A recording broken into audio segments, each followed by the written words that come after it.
पहले चरण के लिए 19 अप्रैल को मतदान होना है और इसी के लिए चुनाव आयोग ने भी अपनी कमर कस ली है। पहले चरण में छत्तीसगढ़ की बस्तर सीट पर मतदान होगा, जिसके लिए पोलिंग पार्टियों को रवाना किया जा रहा है। बीजापुर, नारायणपुर और सुकमा के अति संवेदनशील मतदान केंद्रों पर पोलिंग पार्टियों को हेलीकॉप्टर के जरिए रवाना किया गया और इसी दौरान मतदान कर्मियों में खासा उत्साह देखा गया है। नारायणपुर जिले के अति संवेदनशील 36 मतदान केंद्रों पर पोलिंग पार्टियों को हेलीकॉप्टर के जरिए कड़ी सुरक्षा के बीच रवाना किया गया। इसी दौरान मतदान कर्मियों में खासा उत्साह देखा है। वहीं नक्सल प्रभावित इलाका होने के चलते सुकमा में 42 मतदान केंद्र शिफ्ट किए गए हैं और सुरक्षा के कारणों के चलते ही 3 दिन पहले ही हेलीकॉप्टर के जरिए पोलिंग पार्टियों को रवाना किया गया। इधर बीजापुर जिले के नक्सल प्रभावित मतदान केंद्रों के लिए मतदान दलों को रवाना किया गया। कुल 48 मतदान दल में 253 मतदान कर्मियों को रवाना किया है। सभी मतदान दलों को सुबह 8 बजे रवाना किया गया। वहीं बस्तर लोकसभा सीट पर 19 अप्रैल को होने वाले चुनाव को लेकर निर्वाचन आयोग ने अपनी तैयारी लगभग पूरी कर ली है। सुरक्षा के पुख्ता इंतजामों के बीच तमाम मतदान दलों की रवानगी हुई है। तो ये तस्वीरें आपको दिखा रहे हैं नारायणपुर, सुकमा, बीजापुर और जगदलपुर की।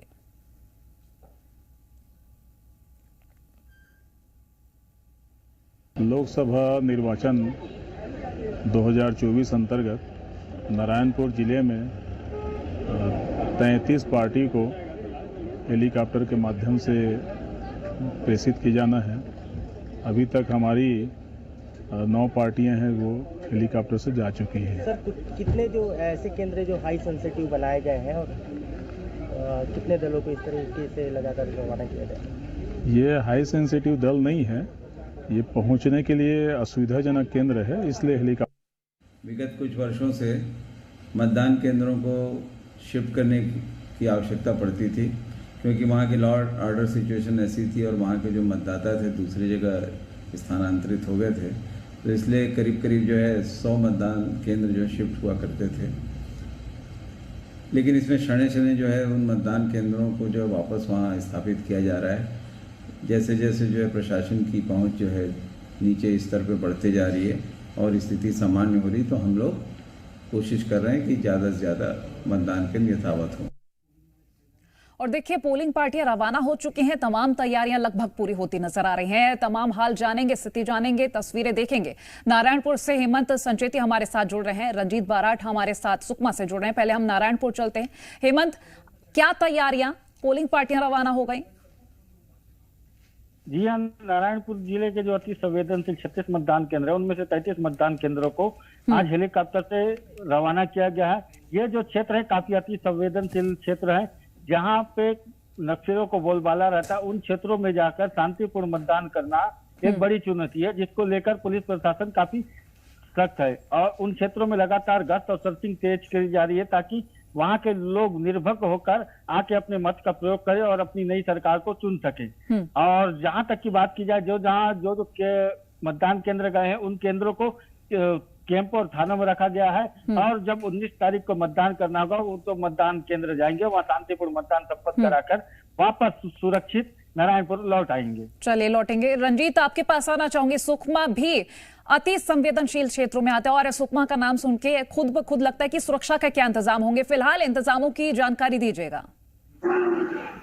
जी निश्चित ही, जो सुकमा जिला जब यह नाम आता है तो बेहद संवेदनशील यह इलाका है। बस्तर लोकसभा के तहत 19 अप्रैल को पहले चरण के तहत मतदान होना है यहाँ पर, जिसको देखते हुए आज से ही 3 दिन पहले सुरक्षा कारणों के चलते हेलीकॉप्टर से मतदान दलों को अंदरूनी क्षेत्रों में भेजने का सिलसिला शुरू हो गया है। ये ऐसे मतदान केंद्र है जो शिफ्ट किए गए हैं, क्योंकि यह इलाका अंदरूनी इलाका जो बेहद संवेदनशील है। तो 42 ऐसे मतदान केंद्र जिन्हें शिफ्ट किया गया है और उसे 3 दिन पहले सुरक्षा कारणों से मतदान दलों को वहां पर पहुंचाया गया। आपको बताना चाहूंगा, नक्सलियों द्वारा लगातार चुनाव बहिष्कार का ऐलान किया गया, जिसको देखते हुए सुरक्षा बल पूरी तरह अलर्ट है। सबसे बड़ी चलिए, लौटूंगी मैं आपके पास। चंपेश जोशी कोंडा गांव से जुड़ गए हैं। चंपेश, आप जरा जानकारी दीजिएगा इंतजामों की। देखिए, जब भी बस्तर में लोकसभा चुनाव हो या विधानसभा चुनाव हो, नक्सली हमेशा अपनी उपस्थिति दर्ज करवा देते हैं। कुछ इसी तरह की तस्वीरें बस्तर में देखने को मिल रही हैं।